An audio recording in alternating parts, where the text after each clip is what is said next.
Sani, how is life? Yeah, I think it's okay. It's okay? Yeah. When are you coming?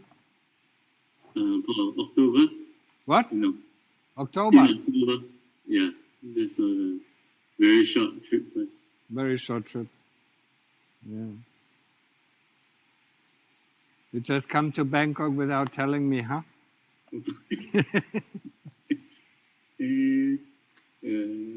No. For September, I want to be going to Thailand. I'll stay in Singapore.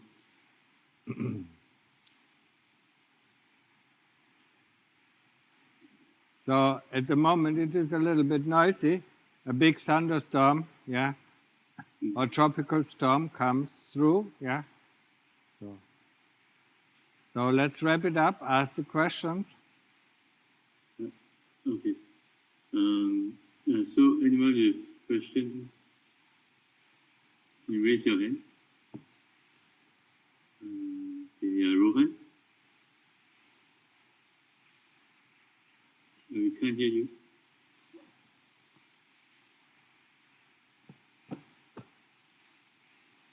Rohan, you try speaking now.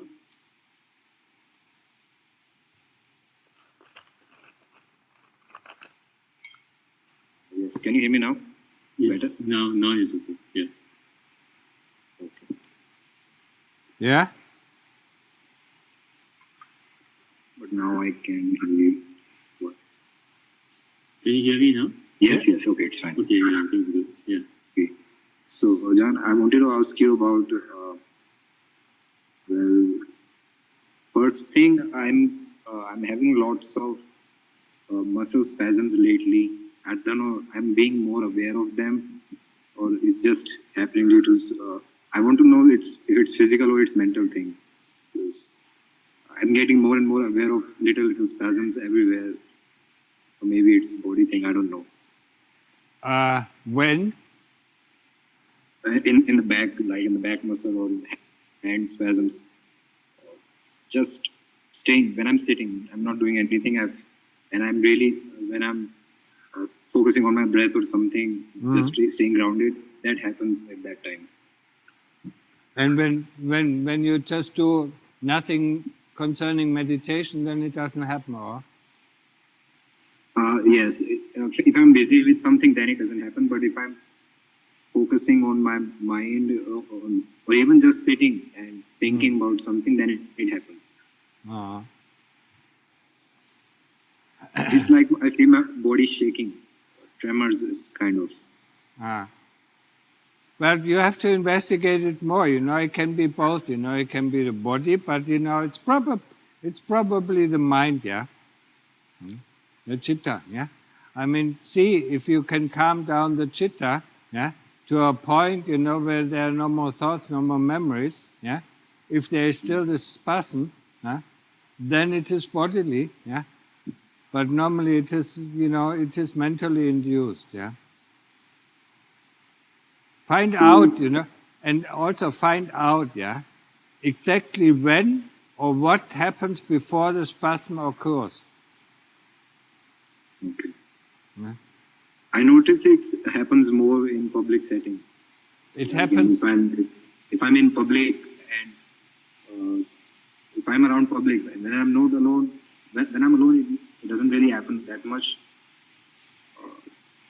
That can happen at that time, but mostly in public, it definitely happens when I'm sitting. Okay, so there could be some fear involved, yeah? When you're in public, yeah? So, I mean, check it, with your daily reflection, see what is happening before you go to public, or when you see somebody, or when you meet somebody, or when you talk, what kind of thoughts come up, yeah? Because they give you an indication, yeah? There is some body consciousness, self-consciousness about body, I feel like. Yeah. Do it, you will be able to see the cause of it, yeah, when you put a little bit more attention. So in the morning when you wake up, prime yourself, okay, I want to have more attention, when these, when I'm in public, yeah. So in the evening, then you can see, what is happening, what kind of thoughts, what kind of memories come up before you go into public, or when you are in the public, when you speak to somebody, or when you see somebody, because that will give you the the indication of what is happening. Yeah. Yeah, and my belly feels tight as well. I feel my belly is very tight, and I have to let go of it, really relax it. Then I feel normal. Yeah. So okay, and about daily reflection, you said that I need to sit in samadhi and attain a decent level of calm for investigation to give fruits, right? In the evening or in the late afternoon, yeah. I mean, you just calm your mind until it is calm, and then you don't need a lot of concentration, for doing this reflection. Yeah, just go back in the morning. Yeah, well, with what kind of thoughts did I wake up? What kind of memories? What did I do then? And then go through the day. The important thing with the daily reflection is not, not to judge it was good or was bad. Yeah. But if I think it in that way, that I have to remember these thoughts, then I get that kind of headache.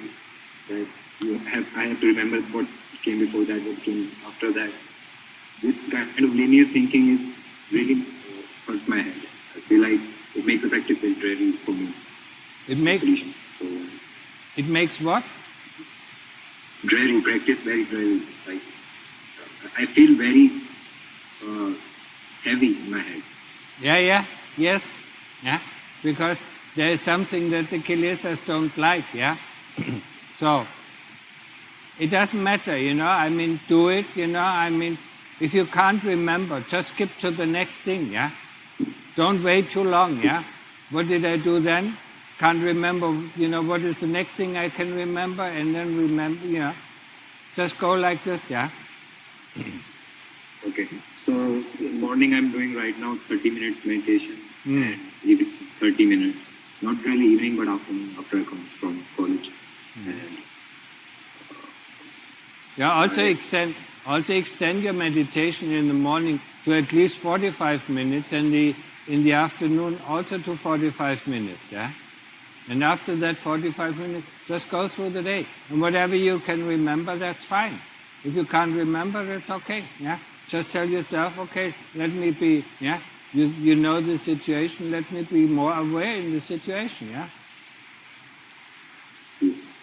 How to deal with the having a concept of meditation as being really like a work. Like in this lineage, I feel like meditation is really treated as work or as a duty to perform for investigation and everything. And I feel really, when in the morning I wanted to relax, or in the evening I want to relax, but then no calm, or very little calm comes. Very seldomly some calm appears, some peacefulness appears, but mostly it's just feels like I'm doing something without getting anything. How do you deal with this? That is the expectations, I mean, think about it, you want to walk from one city in India to the next city, all what you need to do is to put one step forward. Some things, some roads, go up the mountain, it's more difficult, and then some paths, go down the mountain, it's easier. So it's the same with meditation. Sometimes it's easier, sometimes it's more difficult. Don't give up. Just go. But for me, lately for 1 month around, it's constantly bad meditation. Don't judge it. Meditation is not bad as long as you try. I mean, that's why I say. I mean, you're meditating when you try to bring the mind back to the Buddha or back to the breath. That is our effort that we put in.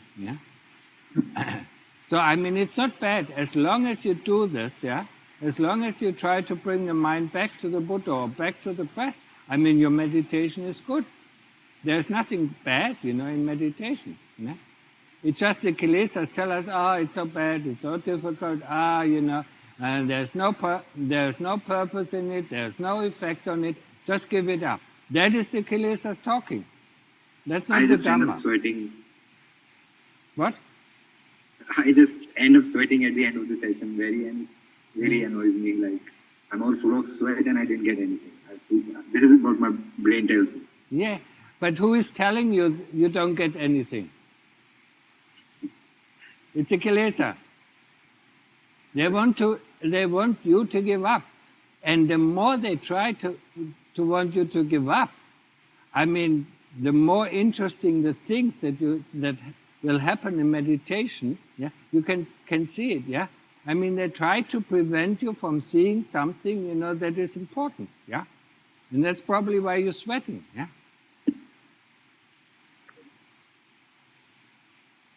So it's actually a motivation, when the more they try or the harder they try you to get away from meditation, I mean, the more valuable your meditation actually is. Not the other way around. Yes.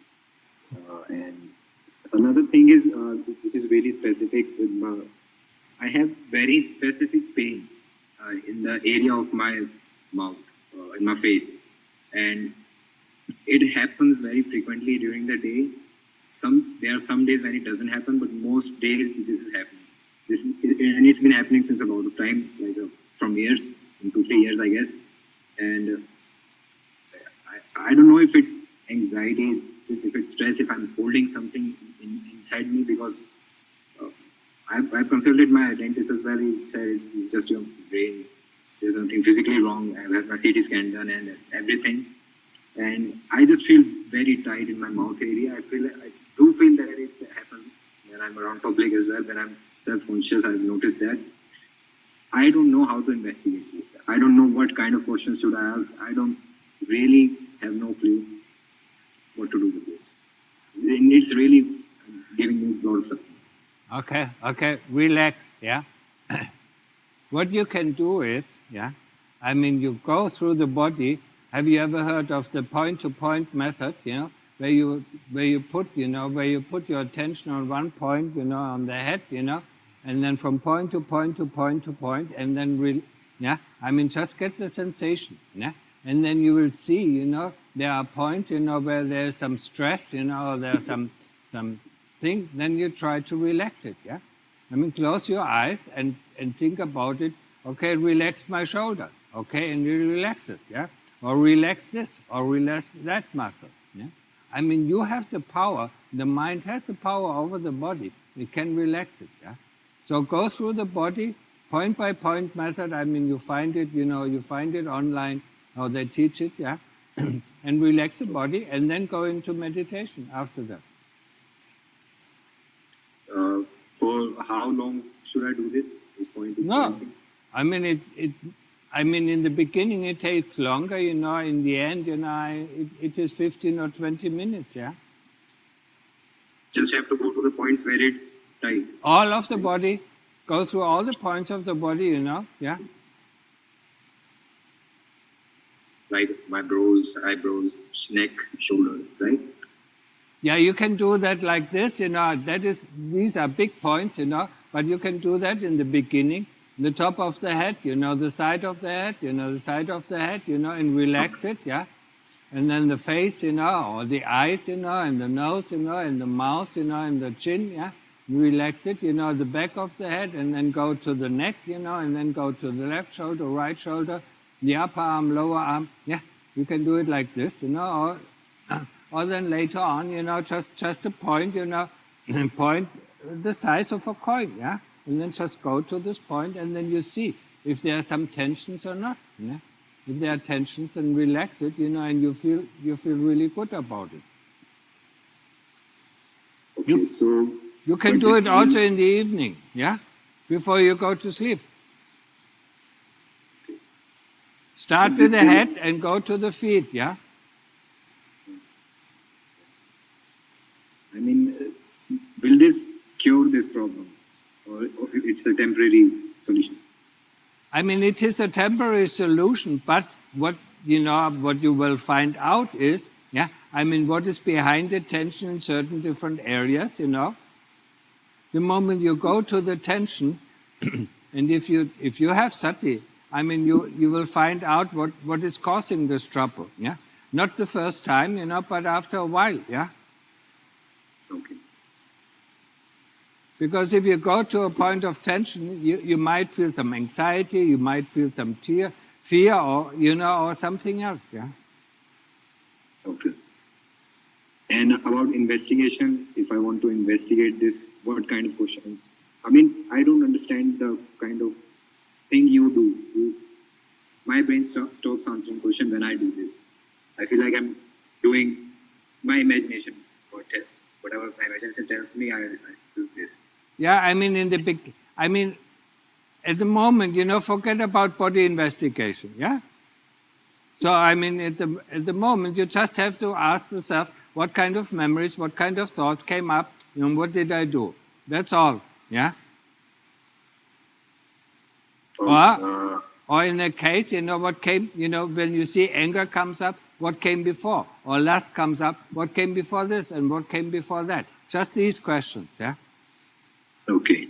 Don't go for the next few months. Don't go into body investigation. Just get clear, get clear of the things, that are bothering you day by day.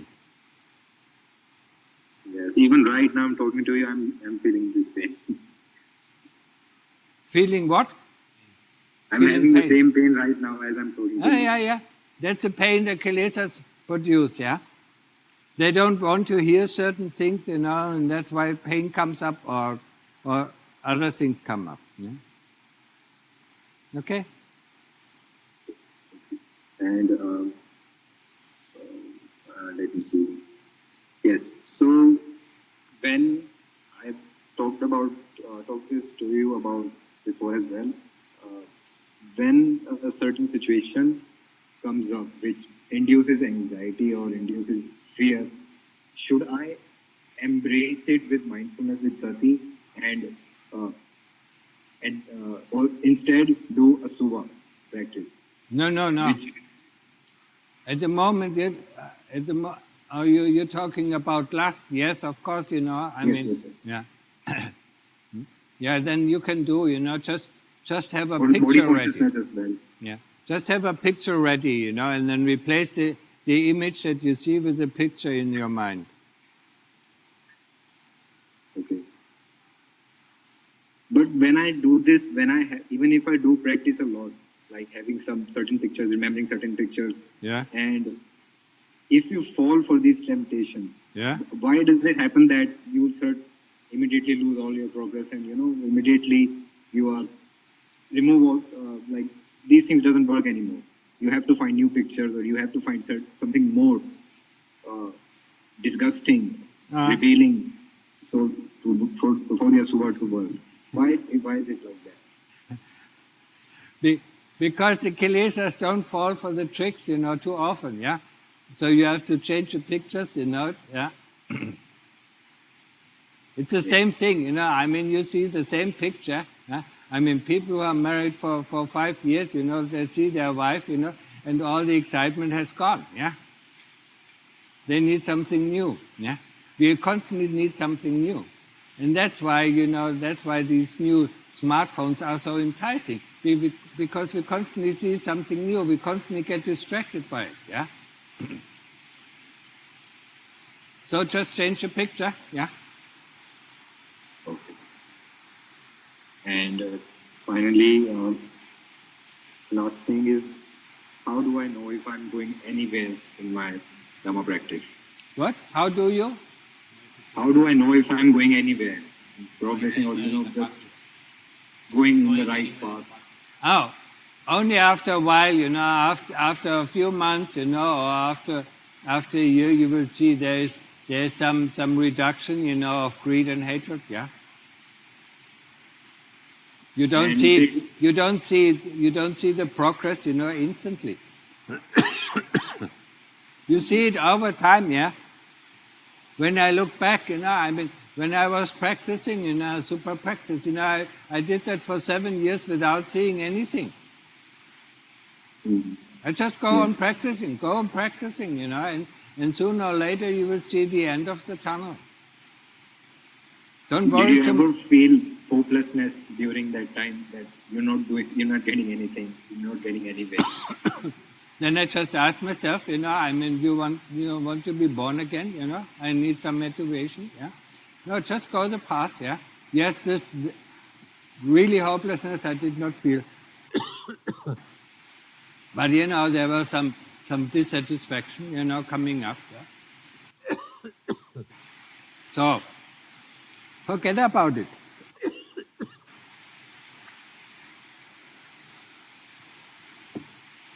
Just go on. Yeah. Okay? Okay. Thank you. Thank you. Thank you very much.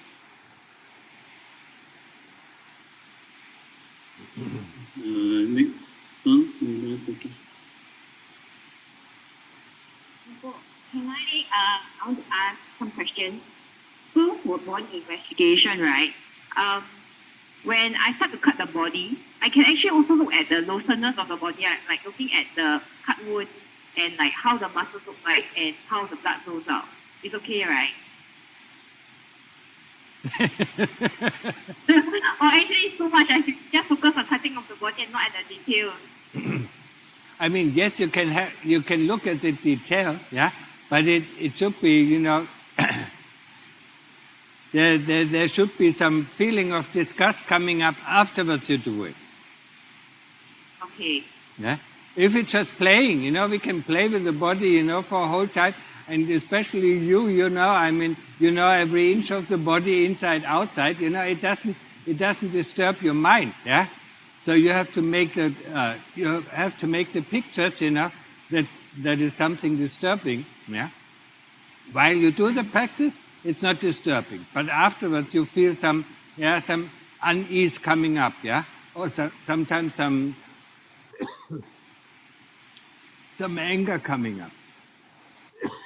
Then you do it right. I have to strain my voice too much.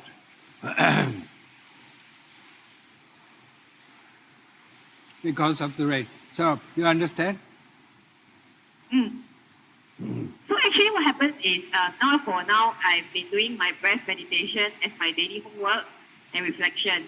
So at times I will look at the 3D image of the organs and I will try to look at the different views of the organs. Because I realized that I do not have the ability to actually look at the body parts very clearly when I do the visualization, and they don't stay very long. So is that a correct way to practice, or actually I should just stop doing it and just focus on getting my concentration and then do body investigation at a later part?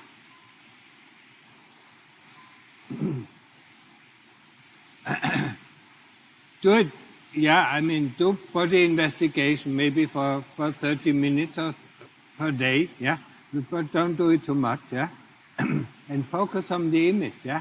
I mean, go to the market where they cut chickens, or where they cut, yeah. You don't like that, to see that, yeah. I mean, when they take out the intestines, yeah. Or when they cut up a pig, yeah, go to the market and look at it, and see it. And your intestines are not looking different from that. Yeah? Just tell yourself, yeah, I mean, whatever intestines of animals, they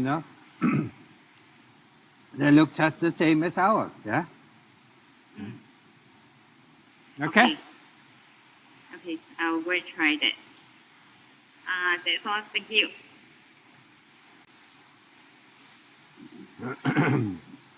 Unmute yourself, yeah? How long for? I had some questions. Oh, yeah. Can you hear me? Half. Yeah, I had some questions about just daily living. I had some questions about daily living. Is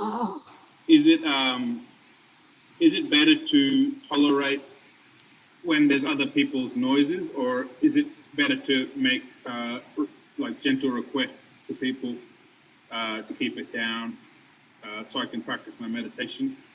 I guess I'm just trying to figure out if I should be more tolerant or make requests, or if that's coming from the glaciers. Yeah. I mean, you can try it with gentle requests, you know. I mean, can you keep it down? Yeah? But people normally do not follow. What I did then, you know, I mean, is working with the noise, you know, and see it the noise, not as voices, but just as, you know, noise, yeah? Focusing a little bit, you know, until you get your concentration, and then go back to the breath, yeah? What is the problem? The problem is our dislike comes up, you know, and that's why we can't concentrate. Yeah, we hear the noise, we dislike it. Yeah, just just turn it on, you know, concentrate on the noise, and say, okay, that's the way the world is, you know, and then go back to your meditation. Yeah? Because the more you dislike it, you know, I mean, then your meditation doesn't go anywhere.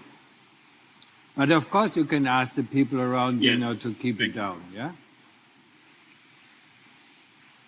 Okay. All right. Good. All right. Good. And the other question I had was, I heard in one of your talks to do the meditation first thing in the morning, which I really like to hear, and I've been practicing that. So I don't even go to the toilet anymore. Like first thing in the morning, I just start meditating. But I did have a thought, like, should I put my clothes on and put the heater on, or like it's very cold here in Melbourne.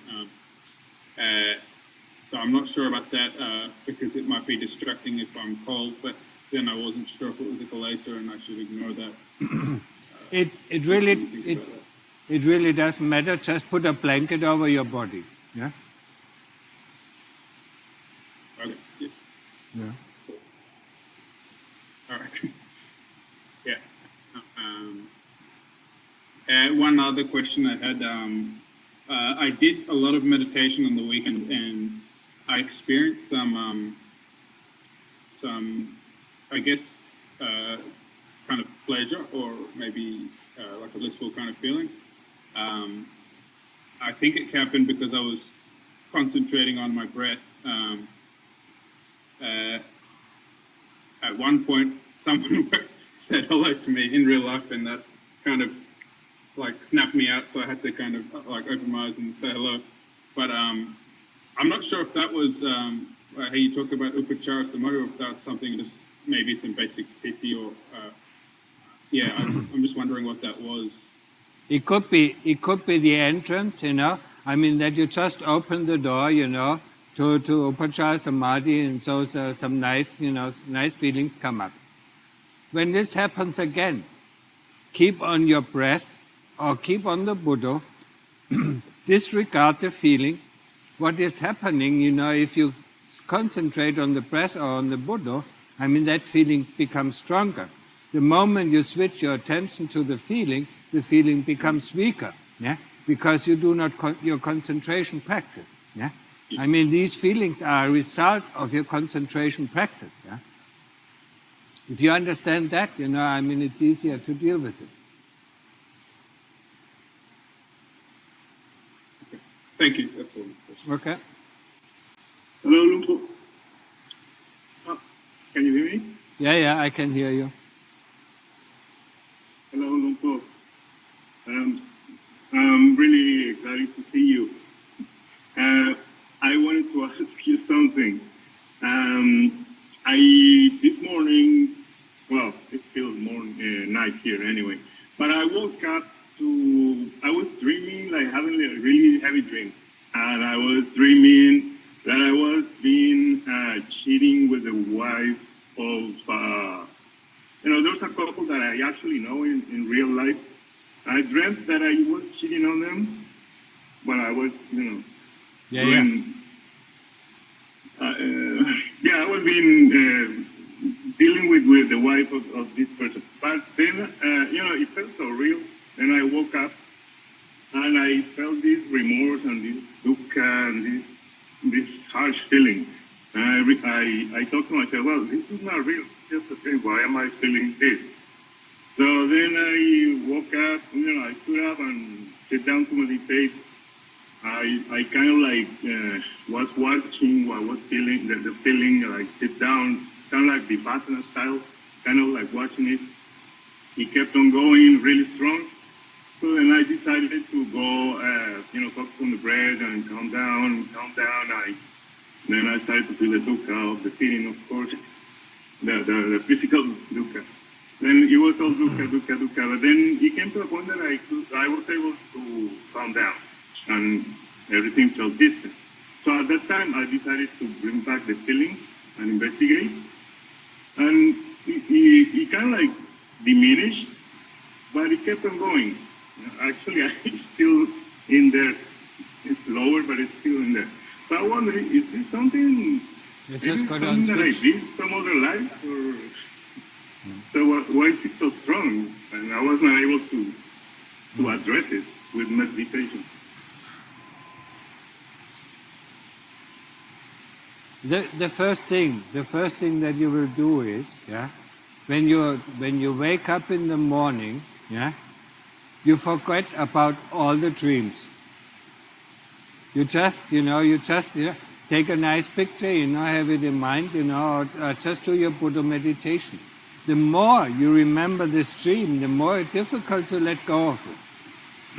What probably happened is that in one of your previous lives, you slept, you slept with another woman and the man came in, and you felt the remorse, I mean, this remorse, this can happen, Memories from our previous life, come in, If you know that you haven't done it in this life, so forget about it, I paid my price for it already, You probably went down to hell, for sexual misconduct.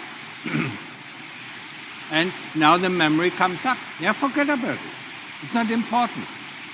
It's the kilesas who want to bring up this memory to distract you, from your practice. Okay, it's still really strong. I came to a point where in my meditation where I was able to see, to realize, okay, this is not me, this is not myself, this is not mine, this didn't even happen actually.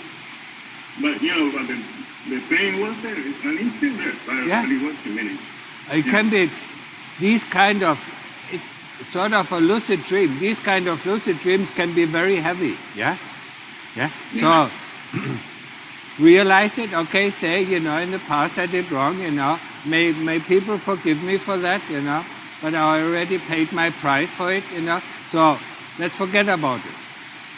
Let's go on with our life. Okay? That is one thing that I didn't think about, like if I didn't know that, just to, ask for forgiveness. Yeah. That could help, That could be helpful. Thank you so much, Mansi. You're welcome. I have another question. Yeah? When I get to concentrate, mostly I use my breath. I have like success with that. Sometimes I get to feel like this.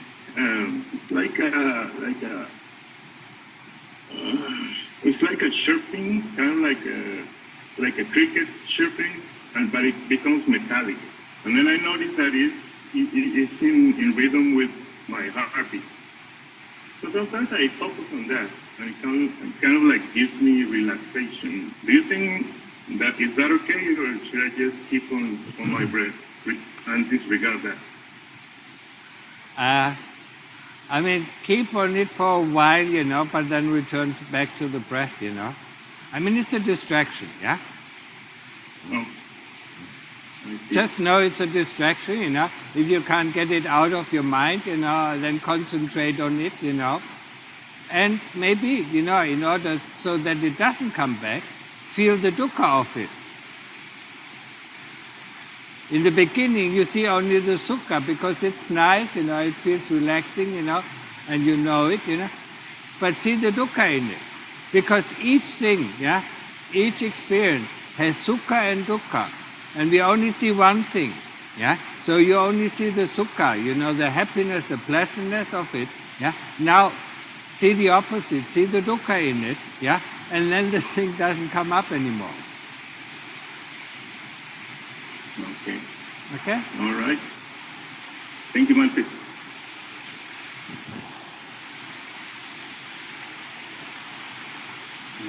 Anyone else with questions? Want to raise your hand? Sunny, do you hear the rain? It's getting heavier and heavier. I think your mic is quite good, the noise cancelling. I think your voice is still okay. Okay. I guess it's difficult for you to hear. Anyone else with questions? First, if it's difficult for you to hear, there are some questions that were submitted online. There were questions submitted online. Do you want me to read those or you just do it another time? No, go ahead and read it. It's okay? Yeah. So if no questions, I will read those online questions. Okay, so first one, is there any final form of life and death? Can one be freed from the bondage of coming and going in this world by finding some ultimate form of life and death? I mean, it's very difficult for me to understand the question. Is there some ultimate life and death? I mean, life and death is with us, there's no ultimate life and death. There's the overcoming of life and death. That's the only answer I know, yeah? I mean, ultimate life and death, it's the ultimate life, yeah? Can be in heaven or can be in hell, and death, it doesn't make sense, yeah? The question doesn't really make sense. The ultimate goal of us is to overcome birth and death, yeah? Life and death, yeah? That's the only answer I can give. Next question. Venerable Ajahn, is it possible to use Dhamma talks as a meditation object? Currently, I just have 1.5 hours to practice every day, and I don't know if I should listen to Dhamma talks or practice meditation. Sometimes I listen to Venerable Ajahn Mahaboa talks, and I feel very peaceful, even more than if I were using my breath or Buddha as meditation object. Is it a good practice, or I should go back to the breath? Thank you so much for everything. I mean, I would switch it, I would listen 1 hour to a Dhamma talk of Lumda Mahaboa, yeah? And then after that, because I'm calm, then I would use the breath meditation. That's perfectly fine. Listening to a Dhamma talk while you try not to understand what he's talking, yeah? But listening with your heart is a very good practice, yeah? And it makes people calm. It's like for other people, they chant, they chant for half an hour or for an hour, and it makes them calm. And afterwards they go to, and have their regular meditation, breath meditation or Buddha meditation. Perfectly fine. Next question. Dear Ajahn, some teachings highlight that when one recites the scriptures and learn them, it can help to alleviate our past wrongdoings. Is this an unorthodox practice, and is this act a very self one? I mean, it's a wrong view. You cannot undo your actions that you have done. Yeah, I mean,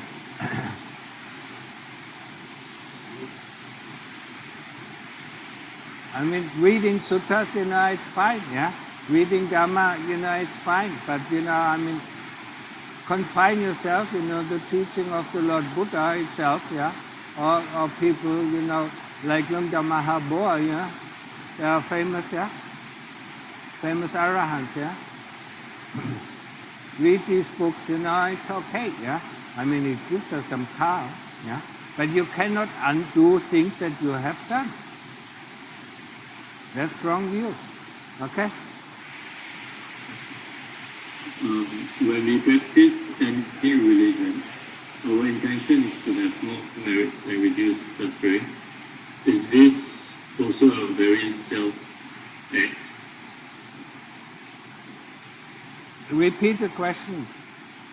When we practice any religion, our intention is to have more merits and to reduce suffering. Is this also a very self-act? I think he probably meant selfish. Yeah. Yeah, you can call it selfish, but it's still wholesome. Yeah? If you practice, there are three kinds of merits that we can earn. Yeah? the first thing, we give something, with the hope that we get something back. That is the lowest form. Then, the higher form is we give something because we find joy in it, joy in giving, that is the higher form. And the highest form is to give without knowing that one is giving. So, it's selfish, but it's wholesome. Some of our selfish deeds, when we sit for hours, in meditation, it looks like it is selfish, but we do it to overcome self.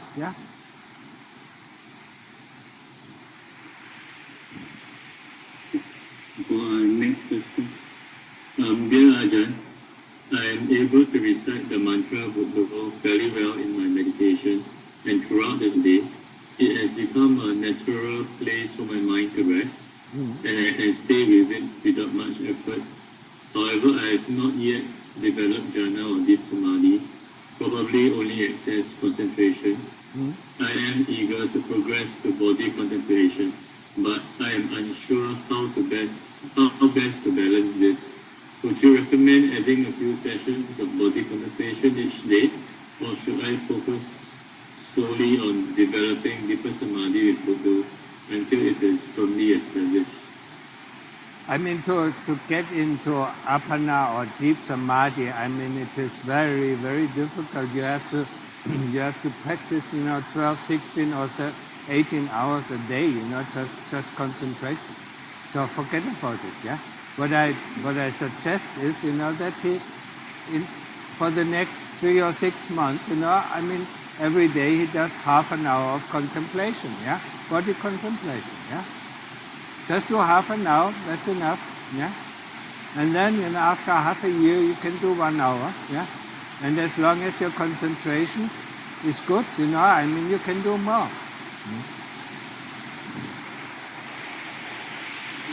Next question. How can I make myself invisible? I am a magnet for harassment both in lay life and monastic settings. Invisible in? They want to disappear because they make problems. Invisible. Yeah, I know what invisible is. But why does he want to make himself invisible? They make problems. Harassment. I'm a magnet for harassment, both in monastic life or in lay life. Harassment? He has to investigate. You cannot make yourself invisible.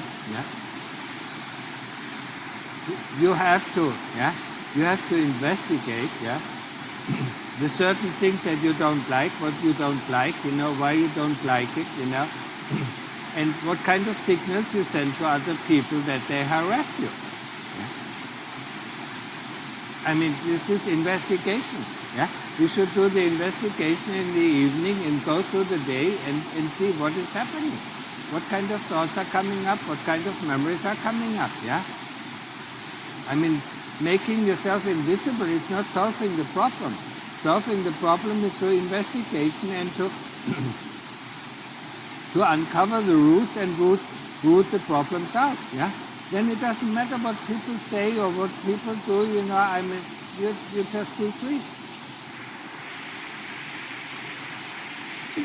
Next question. All transformative insights in my life came from extremely difficult situations, extreme physical or emotional pain, and extreme efforts. And I feel like I haven't fully begun the path. Is it due to the relative gross state of my mind? Ajahn Martin spoke of exponentially increasing difficulty through the stages of practice. I guess I'm close. Jokes aside, how do I welcome these challenges without them drying out my heart?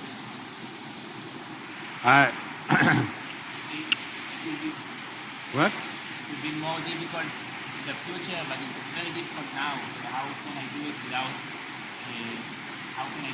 buying my house? Without what? Without buying my house. Without Trying? make myself closer. Oh, I mean, there are difficult times, and there are easy times, yeah. And he just used, investigation. I mean, if it's too much, then just go into concentration, go into samadhi, yeah. When you come out of samadhi, you start to investigate, yeah. I mean, most of the times when you think it is difficult, it is a thought, yeah. There's nothing to do if it's really difficult or not, yeah. The moment you think it's difficult or your practice is bad, I mean, that is the obstacles are produced by the kilesas.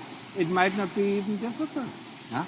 You just need, a step, I mean, rest in samadhi when you feel less energetic, and when you feel energetic, go on with your practice, yeah. Yes, there are difficult times, and over the times, it becomes much, much more difficult. But we get also much more tools on hand, how to deal with the difficulty.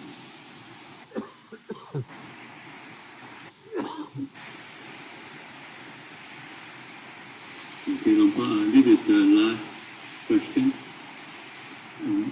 I see so many people who go to retreats, supposedly do their jhanas, meditate at home, support their communities, but when I interact with them, they show a lack of basic human qualities. Same for monastics. There's a huge blind spot. How is this possible? How is it possible that people go to retreats and do their meditation but still have some very basic human qualities that are missing, that are lacking? Because they don't do investigation and they don't get into, what did he say? They don't get into jhanas, they just get into some concentration. And after the weekend of meditation, they're just the same. Yeah. If they have been bad before, but they don't get really into concentration if they lack the 5 precepts, yeah. Then you never get into good concentration, yeah. But if they don't lack the basic 5 precepts, yeah, then they can get into concentration. But for most of the people, after 2 days or after a weekend or a long weekend, yeah, they just return to the same old thing, because the only thing that overcomes, makes us better is is investigation of the things that bothers us, that bring up the hate or bring up the lust, yeah, body in investigation. Yeah? Okay. Yes, Longpa. Anyone ask questions? No? Keep it down. It's very difficult for me also. The Okay. rain is very heavy, yeah. Yeah. Okay, Longpa, that's it. No more questions, Longpa. Okay. Okay. We do it next time, yeah. It strains my voice. It really, yeah. Talking through the loudness of the rain. Now it has become much, much louder. So I wish everybody, keep up your practice. Don't give up, and don't believe the kilesas who tell us how our practice is, yeah. Because neither bad nor good. Just go on step by step. What did the Lord Buddha say? If we don't do one step forward, we go 2 steps backward. Yeah? So just go, yeah? No matter if it is difficult or easy, just go. One more meditation or one more Buddha or one more breath, just go and go and go. And don't look at the results, yeah? So, have a nice day or evening. Thank you, Longpa. Stay respects to Longpa. During the session. Well,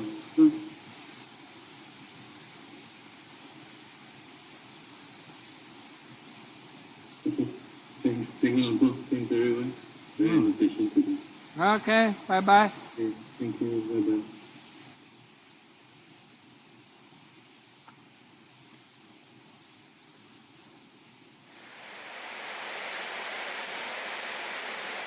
And if tomorrow there's nothing in the evening to talk, so I mean I can promise and answer the question tomorrow.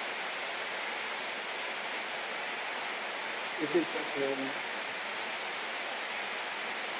Tomorrow is still